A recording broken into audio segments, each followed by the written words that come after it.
سلام بنات، نتمنى تكونوا لاباس عليكم. اليوم رجعت لكم بين فيديو كويزين كوم سا نخرجوا شويه على لوردينير ونساو شويه المكياج. هاد المره اقترحت عليكم هادي بسكويت بشوكولا.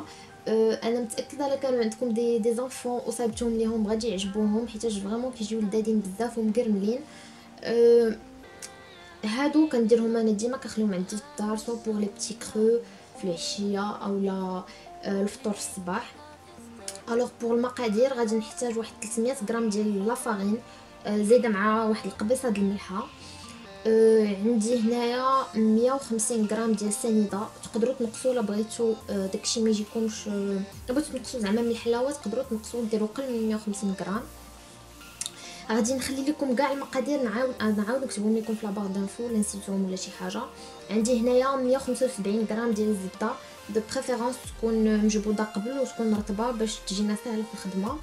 عندي هنايا بيضه كامله وصفار ديال البيضه، خديت بيضه وخديت الماء صفار ولحت خليت البيض ابا. هنا عندي اون طابليت دو شوكولا اللي ما غنخدمهاش كامله، غناخذ غير 100 غرام.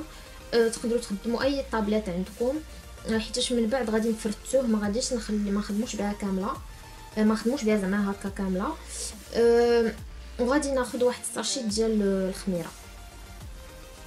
اول ايطاب غنديروها هي الزبده، انا نخدم بيديا ما نخدم لا باطور ولا حتى شي حاجه. غنزيد عليها السنيده وغادي نعجنهم مزيان.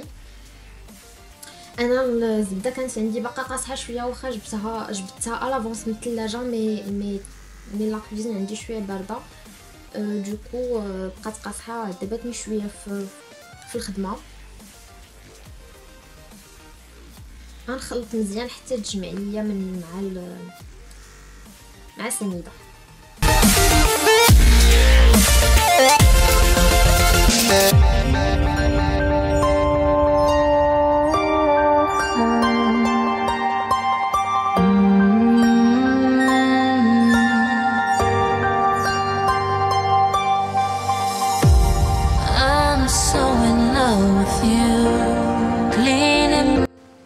من بعد غادي نزيد دوك جوج بيضات وغادي نخلط مزيان، واخر حاجه غنزيدها هي الطحين.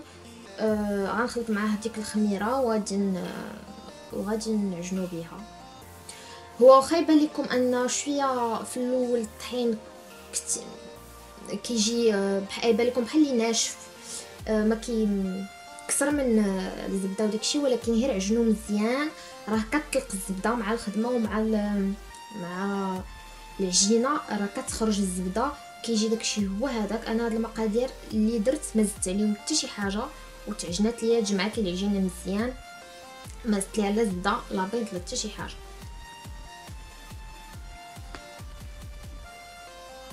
ومن بعد غادي نزيد ليها داك الشوكولاط اللي هرمشت، غادي نزيدو غادي نخلطو حتى نخلطو مع ديك العجينه حتى تعطيني اون بول اللي غادي نخدمها كما غتشوفوا معايا من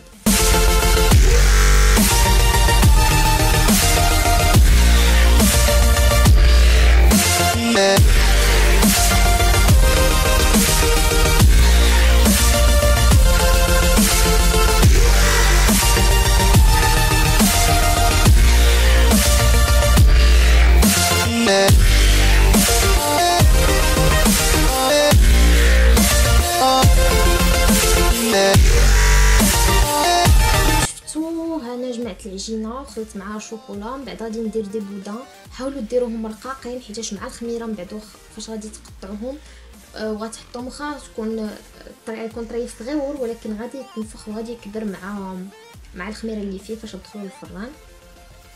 غادي ندير دي بودان، تقدروا تحكموا نتوما في الحجم كما بغيتوا ديروهم كبار ديروهم كبار. انا راه شفتو كيخرجوا ليا خرج لي الحجم ديالهم هذا كوريكت، ودرتهم غير رقيقين بحال هكا، وغادي ندخلهم للمجمد حتى يشدوا في راسهم باش يجيوني ساهلين في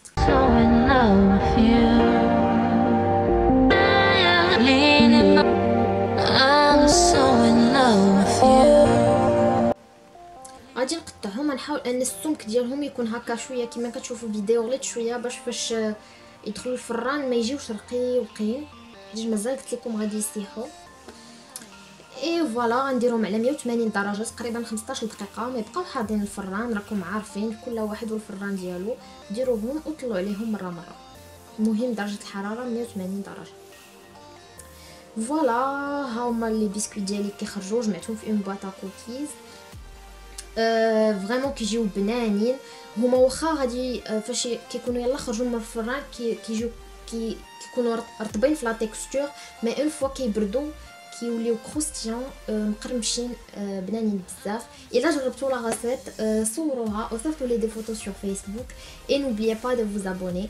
Je vous aime trop et gros bisous.